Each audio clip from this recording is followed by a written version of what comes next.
ഇപ്പോൾ സംസ്കാര ചടങ്ങുകൾ നടക്കുകയാണ്. നമുക്ക് ആ ദൃശ്യങ്ങളിലേക്ക് കൂടി പോകാം. ചിതയിലേക്ക് മൃതദേഹം എടുത്തിരിക്കുകയാണ്. ഔദ്യോഗിക ബഹുമതികളെല്ലാം നൽകിക്കൊണ്ടാണ് കേരളം അദ്ദേഹത്തെ യാത്രയാക്കുന്നത്. തിയോഫിൻ കൂടി ചേരുകയാണ്. തിയോഫിൻ, ഔദ്യോഗിക ബഹുമതികളെല്ലാം നൽകി നമ്മുടെ നാട് രാമചന്ദ്രനെ യാത്രയാക്കുകയാണ്. ഇപ്പോൾ ചിതയിലേക്ക് മൃതദേഹം എടുത്തിരിക്കുന്നു എന്നാണ് മനസ്സിലാക്കാൻ കഴിയുന്നത്.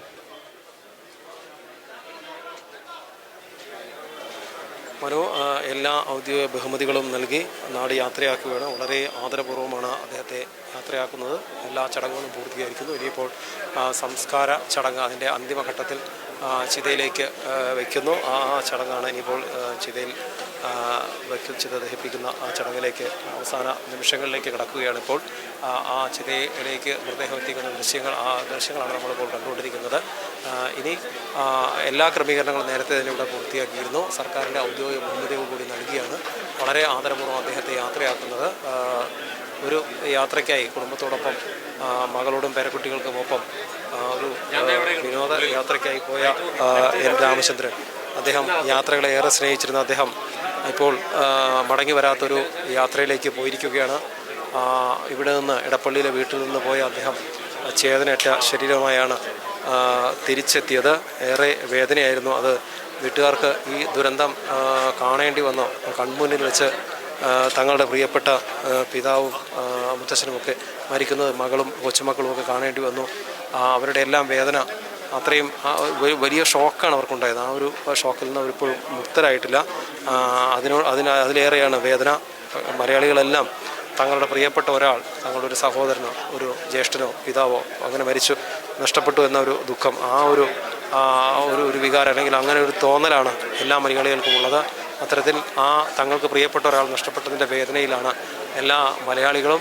അതോടൊപ്പം തന്നെ ഒരു ഭീകര ആക്രമണമാണ് തങ്ങൾക്ക് പ്രിയപ്പെട്ട ഒരാളെ ഇല്ലാതാക്കിയത് എന്ന തിരിച്ചറിവ്. അത് അത്തരത്തിലൊരു ഈ ഭീകരാക്രമണങ്ങൾക്കെതിരായുള്ളൊരു പോരാട്ടം അല്ലെങ്കിൽ അതിനെതിരായി നമ്മൾ ഒറ്റക്കെട്ടാണ് എന്ന് തെളിയിക്കുന്നത് കൂടിയാണ് ഈ ജനസഞ്ചയം. ഇവിടെ രാവിലെ മുതൽ തന്നെ പൊതുദർശനം നടത്തിയിരുന്ന വേദിയിലേക്ക് ചങ്ങമ്പുഴ പാർക്കിലേക്ക് ഒഴുകിയെത്തിയ ജനങ്ങളും അതോടൊപ്പം സംസ്കാര ചടങ്ങുകൾക്കും വീട്ടിലുമൊക്കെ എത്തിയ എല്ലാവരും പങ്കുവയ്ക്കുന്നത് അതാണ്. അത്തരത്തിലൊരു വലിയ സന്ദേശം കൂടിയാണിത്.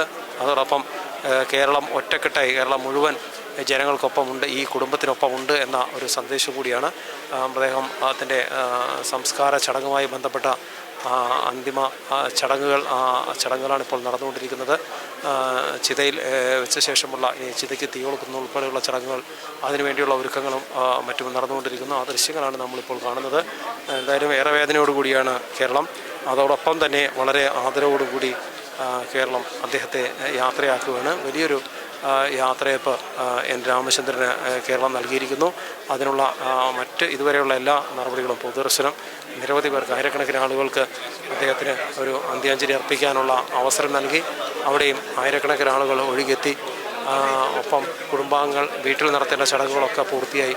രാവിലെ 7 മണി മുതലാണ് പൊതുദർശനം ആരംഭിച്ചിരുന്നത്. രാവിലെ ഒരു 6:45 പാലാരിവട്ടത്തിനടുത്തുള്ള സ്വകാര്യ ആശുപത്രിയിലാണ് മൃതദേഹം കഴിഞ്ഞ ദിവസം സൂക്ഷിച്ചിരുന്നത്.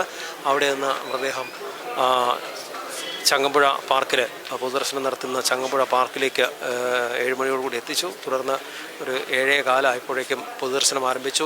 നേരത്തെ തന്നെ 6:30 മുതൽ തന്നെ നിരവധി ആളുകൾ ഈ ചങ്ങമ്പുഴ പാർക്കിലേക്ക് എത്തിയിരുന്നു. അദ്ദേഹത്തെ ഒരു നോക്ക് കാണാൻ, എൻ രാമചന്ദ്രനെ ഒരു നോക്ക് കണ്ട് അദ്ദേഹത്തിന് അന്ത്യാഞ്ജലി അർപ്പിക്കാനായി എത്തിയിരുന്നു. കാത്തു നിന്നിരുന്നവരെല്ലാം എല്ലാവർക്കും അദ്ദേഹത്തെ കാണാനുള്ളൊരു അവസരം അവിടെ ഒരുക്കിയിരുന്നു. അതെല്ലാം വളരെ ചിട്ടയോടുകൂടി തന്നെ സംഘാടകർ അവിടെ ക്രമീകരിക്കുകയും ചെയ്തിരുന്നു. വരി നിന്ന് ഓരോരുത്തർ കണ്ട് അന്ത്യാഞ്ജലി അർപ്പിച്ച് നിരവധി പേർ ഇറങ്ങുമ്പോഴേക്കും അതിനേക്കാൾ അധികം ആളുകൾ അവിടേക്ക് എത്തുന്നൊരു സാഹചര്യം ഉണ്ടായിരുന്നു. അങ്ങനെ 9 മണി എന്ന് ആദ്യം തീരുമാനിച്ചിരുന്നത് ഇന്നലെ രാത്രി തിരക്കുണ്ടാകുമെന്നത് അത്തരത്തിലൊരു സൂചന ലഭിച്ചതോടുകൂടി 9:30 വരെയാക്കി ക്രമീകരിച്ചിരുന്നു. പിന്നീട് വലിയ തിരക്ക്, രാവിലെ തന്നെ തിരക്ക് കുറയുന്നതായി കാണുന്നില്ല. അങ്ങനെ അത് 10 മണി വരെ വേണമെങ്കിൽ ആക്കാം എന്നൊരു തീരുമാനത്തിലേക്ക് എത്തുന്നു. പക്ഷേ 9:45 കഴിഞ്ഞതോടുകൂടി ഏറെക്കുറെ കാത്തു എത്തിയവർക്കെല്ലാം ഒരു നോക്ക് കാണാനുള്ളൊരു സൗകര്യം ഒരുക്കിയിരുന്നു. അതിനിടയിൽ ഒട്ടേറെ സാമൂഹ്യ പ്രവർത്തകർ, രാഷ്ട്രീയ പ്രവർത്തകരൊക്കെ അന്ത്യാഞ്ജലി അർപ്പിക്കാനായി എത്തിയിരുന്നു. നിരവധി പേർ കുടുംബാംഗങ്ങളെ ആശ്വസിപ്പിച്ചു. പക്ഷേ പലർക്കും ഈ വേദനയിൽ കുടുംബാംഗങ്ങളെ ആശ്വസിപ്പിക്കാൻ കഴിയാതിരുന്നൊരു സാഹചര്യം. എന്ത് പറഞ്ഞ് ആശ്വസിപ്പിക്കും അതാണ് നമ്മൾ രാവിലെ ചങ്ങമ്പുഴ പാർക്കിൽ കണ്ടത്.